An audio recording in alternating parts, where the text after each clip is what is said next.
हरे कृष्ण कृष्ण कृष्ण हरे राम राम राम हरे हरे। 12वां अध्याय गीता का भक्ति योग। भाई अर्जुन पूछते भगवान से, जो आपकी सेवा में सदैव तत्पर रहते हैं या जो अव्यक्त निर्विशेष ब्रह्म की पूजा करते हैं, इन दोनों में से किसे अधिक पुण्य सिद्ध माना जाए। भगवान उसका जवाब देते हैं, जो लोग अपने मन को मेरे साकार रूप में एकाग्र रूप करते हैं और अत्यंत श्रद्धापूर्वक मेरी पूजा करने में सदैव लगे रहते हैं, वो मेरे द्वारा परम सिद्ध माने जाते हैं।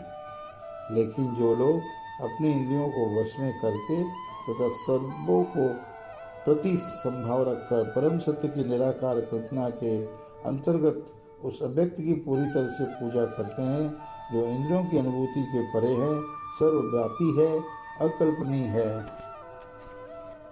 अपरिवर्तनीय है, अचल तथा ध्रुव है, वे समस्त लोगों के कल्याण में संलग्न रहकर अनंत मुझे प्राप्त करते हैं।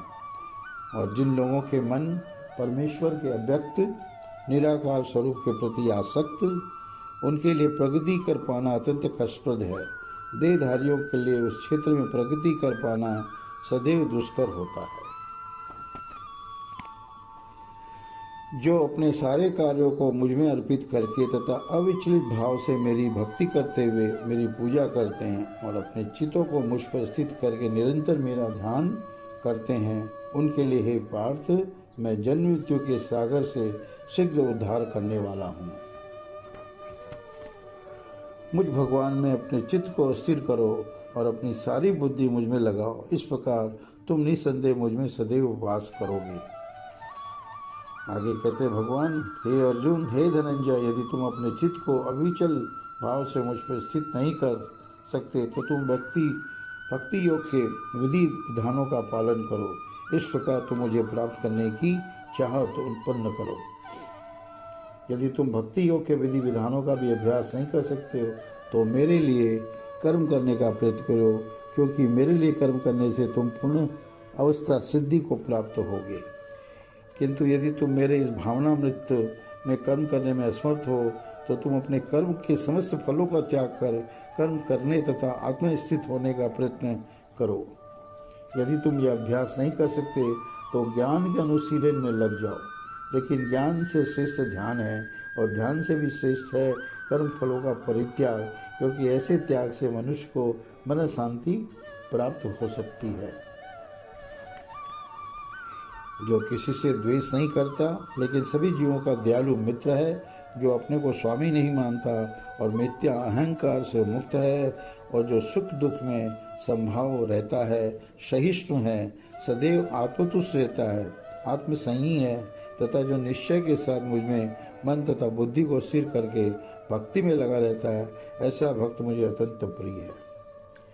जिससे किसी को कष्ट नहीं पहुँचता तथा जो अन्य किसी के द्वारा विचलित नहीं किया जाता, जो सुख दुख में भय तथा चिंता में संभाव रहता है, वह मुझे अत्यंत प्रिय है। भगवान कहते हैं, मेरा ऐसा भक्त जो सामान्य कार्यकलापों पर आश्रित नहीं है, जो शुद्ध है, दक्ष है, चिंता रहित है, समस्त कष्टों से रहित है और किसी फल के लिए प्रयत्नशील नहीं रहता, मुझे अतिशय प्रिय है। जो न कभी हर्षित होता है न शोक करता है, जो न तो पछताता है न इच्छा करता है, और तथा जो सुख तथा अशुभ दोनों प्रकार की वस्तुओं का परित्याग कर देता है, ऐसे भक्त मुझे अत्यंत प्रिय हैं। भगवान कहते हैं, जो मित्रों तथा शत्रुओं के लिए समान है, जो मान तथा अपमान, शीत तथा गर्मी, सुख तथा दुख, यश तथा अपयश में संभाव रखता है, जो दूषित संगति से सदैव मुक्त रहता है और जो सदैव मौन और किसी भी वस्तु से संतुष्ट रहता है, जो किसी प्रकार के घर बार की परवाह नहीं करता, जो ज्ञान में दृढ़ है और जो भक्ति में संलग्न है, ऐसे पुरुष मुझे अत्यंत प्रिय हैं। आगे भगवान कहते हैं, जो इस व्यक्ति के अमर पद का अनुसरण करते हैं, जो मुझे ही अपना चरम लक्ष्य बनाकर श्रद्धा सहित पूर्ण रूपेण संलग्न रहते हैं, वे भक्त मुझे अत्यधिक प्रिय है। ओम तत्सदिति।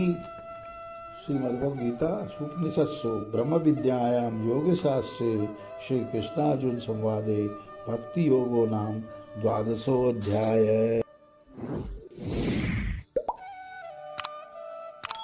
1. Subscribe now and press the bell icon. Never miss an update.